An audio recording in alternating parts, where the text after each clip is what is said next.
What's going on, guys? Welcome back to the channel. We're just under 7 weeks out now. When this video comes out, I'll probably be a little bit closer, but I am 7 weeks out now. We are going to be doing shoulders and arms today. So we're just going to go through the basics. I'm just going to go through a little quick warm-up, and then we'll take you through step by step of what I normally do for chest and shoulder, or for shoulders and arms. And we'll maybe do a little posing at the very end. So let's get warmed up.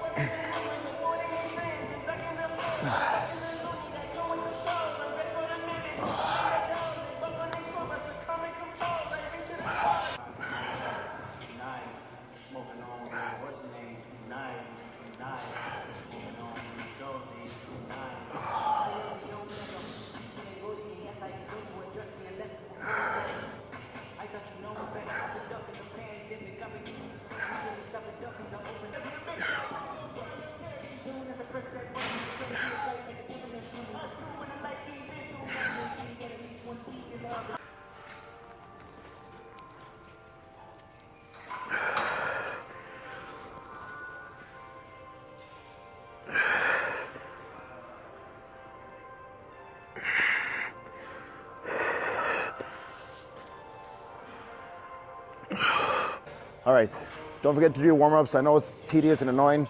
It literally takes 3-4 minutes to do it. I'm not gonna be a hypocrite and say stretch afterwards, because I don't even really stretch afterwards, to be honest. I'm always in a rush. I'd rather you spend like 3 or 4 minutes stretching, warming up before your workout, because that'll actually give you an effective workout and it'll actually prevent injuries, versus if you just go straight into the workout and stretch afterwards, the damage is pretty much already done. So it's better to do it before, spend the 5-10 minutes, have a better effective workout, and hopefully prevent any injuries. So that's my thought on it. So let's go start. Rear delts. I always like to warm up the rear delts first, because that activates everything properly, warms up the shoulders properly. And once you get the nice blood in the rear delt, everything just feels natural when you do presses. So I always start with the rear delt, reverse pec deck, and then we'll get into other exercises.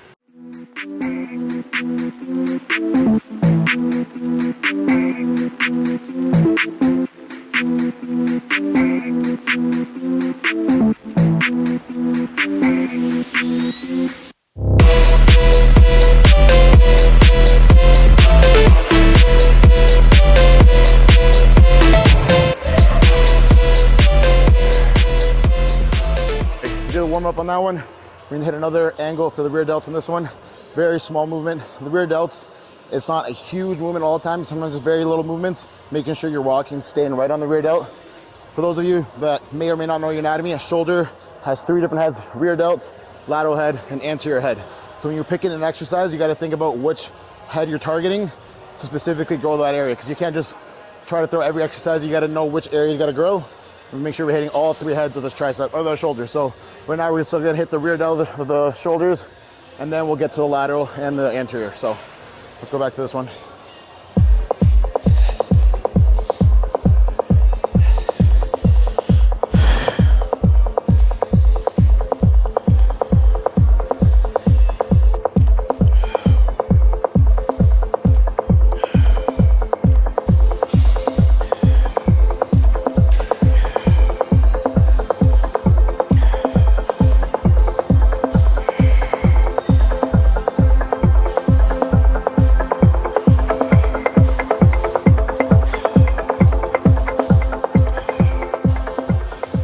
We're warmed up. Now we're getting to a compound movement. I like the shoulder standing press. Feels really good. Doesn't lock me into a seat too much, and I can kind of move according to how my flexibility of my shoulders are. So I really like this one a lot. And you can adjust it to a different height and size. So it gets me really going. It feels really good. So I keep doing this one every week.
Still catching my breath. Just finished the presses. Now we're into isolating the lateral delts. So I'm gonna do these ones seated, just to isolate the lateral head of the deltoid.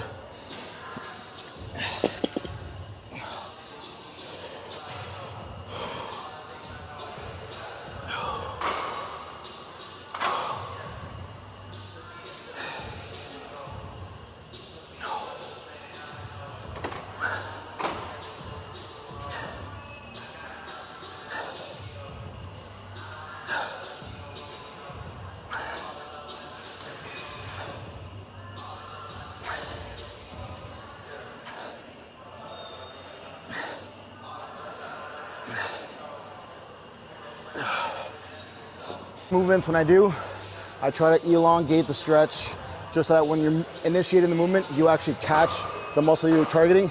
So a lot of people, you don't realize subconsciously without you noticing, you tend to shrug and tend to use your traps too much. Here, whether it's laterals, whether it's rear delt, whether it's front, using your traps too much. Usually, if I elongate my arms, the first initial movement will start will only be that lateral head or the rear delt or the anterior delt. But if you're keeping it tight because it's heavy and you're trying to shrug, your traps take over most of the time, and then your shoulders, you're actually working your traps a lot more than your shoulders. So let's try that again.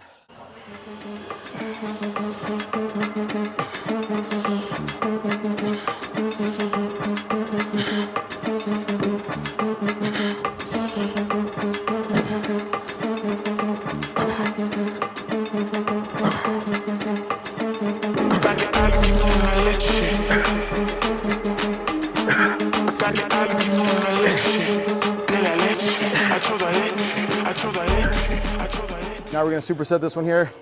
So I'm gonna hit different angles in this one. This one I'm gonna sit back a little bit more.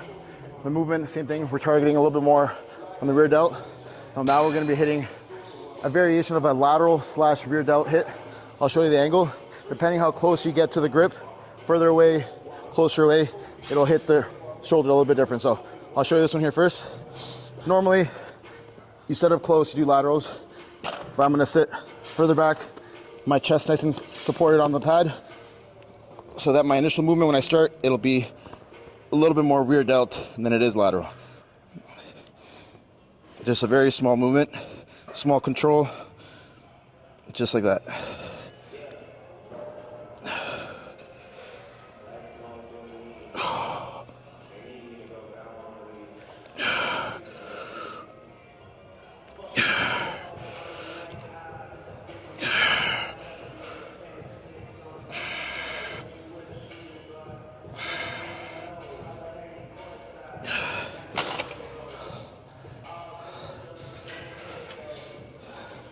The same thing here, depending how close you are, or how further away you are, will hit the shoulder a little bit different. So for me, this one we're gonna do a little bit closer, arms on the side, small controlled movement. If you can tell, I'm hitting a little bit more lateral and rear delt activation here.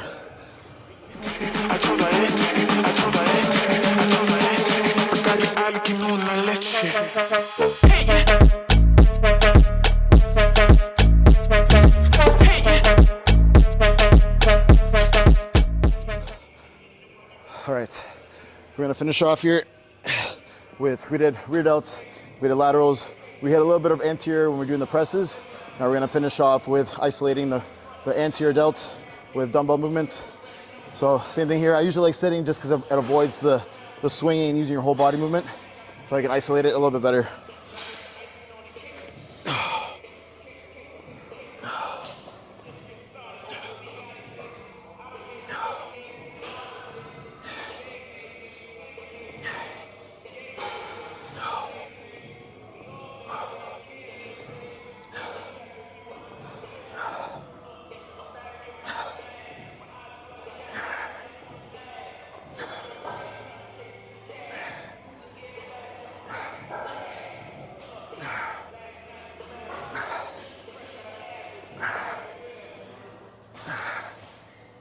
All right, here we go.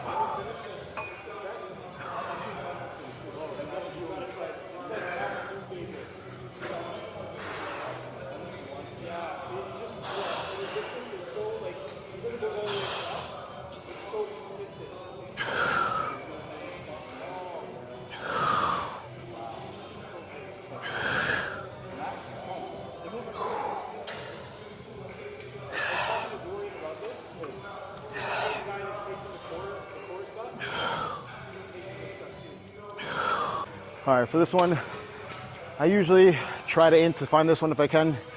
It just lines up the shoulders properly. I think I might have mentioned this before. Most of the time, the bigger the guys are, the more the range of motion sucks. The more you start pushing this way, you actually start impinging on your elbows. And that's where you start getting a lot of tennis elbow, golfer's elbow, because you're pushing in the wrong direction, it's actually injuring. So if you can twist it and make sure your line of contraction from your hand to your elbow and your shoulders are all in one line, not cross, it'll actually be a lot smoother on your tricep. You won't get those tricep pains that a lot of people feel when they do skull crushers, when they're doing these press movements, because a lot of the time now you're using shoulders and you're injuring your shoulders and your elbow, sorry. So this one lines it up nicely, your shoulders are back, and you contract all the way down, perfectly fine.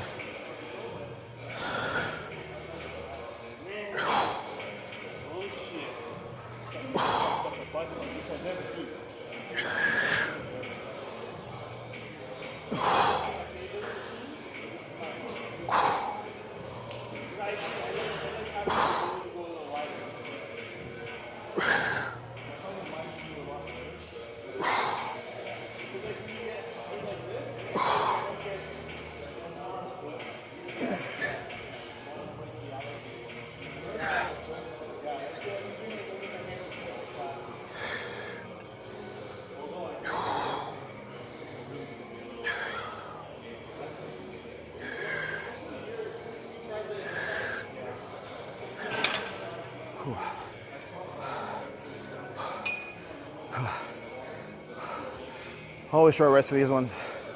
Another little point or two that I've been finding helping with me, especially my arms, have been a real pain in the ass to grow. Arms, same thing with calves. You gotta train them fast, you gotta train them high volume, frequently all the time. You can't be doing 8, 10 reps, resting, going back again. You gotta constantly keep the volume high, the consistency high. My rests are normally 15, 20, 30 seconds max. On to the next one, on to the next one. Same thing with calves. It's the only way you're pumping blood in there and forcing it to grow. Like bigger movements like chest, legs, you can take the longer rest. For arms, calves, you need a lot more volume, a lot more frequency, very little rest. Fourth between triceps and biceps. So I'm just gonna warm up here with, I like the cable. Keeps the tension all the time with bicep curls. So let's just get warmed up. Let's get a feel for it.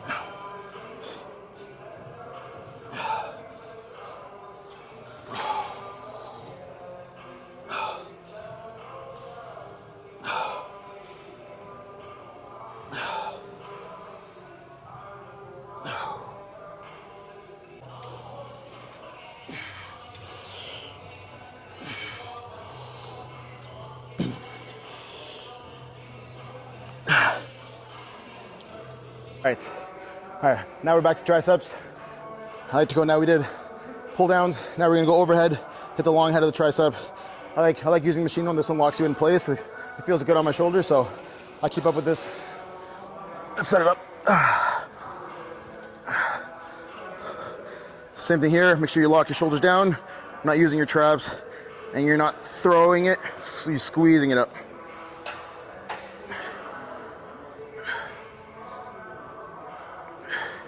I also find too a lot of the time those people, when they're doing this, they keep their elbows too forward. Try to throw them back to get the full stretch of the long head of the tricep, and then just rock up from that joint right there. Squeeze the elbows.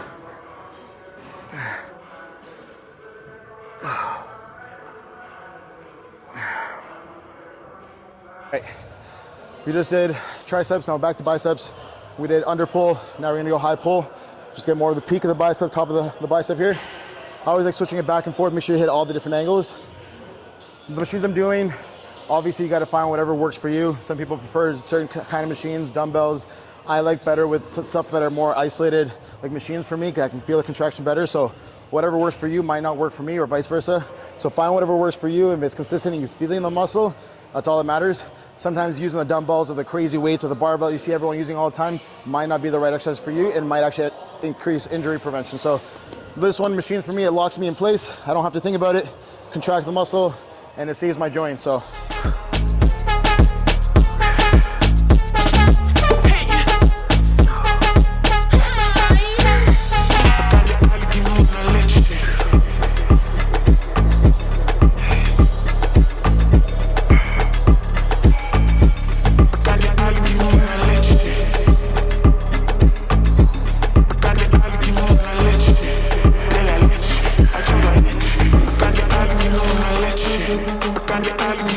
leche, cade algo una leche, de la leche, ayuda ayuda ayuda ayuda ayuda cade algo una leche.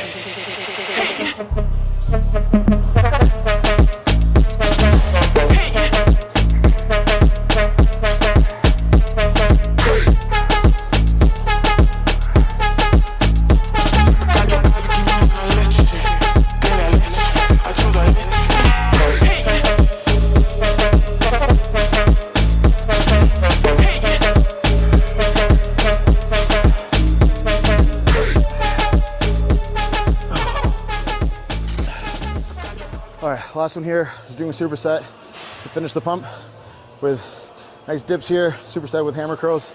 Just last set, just getting pump in, just blowing them up as much as we can because my arms and everything's already toast. So we're just gonna rip through this, very little rest, and then this should be done for today. 229 right now, not too bad. I think I was like 228 and a half this morning.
Guys, that's a wrap.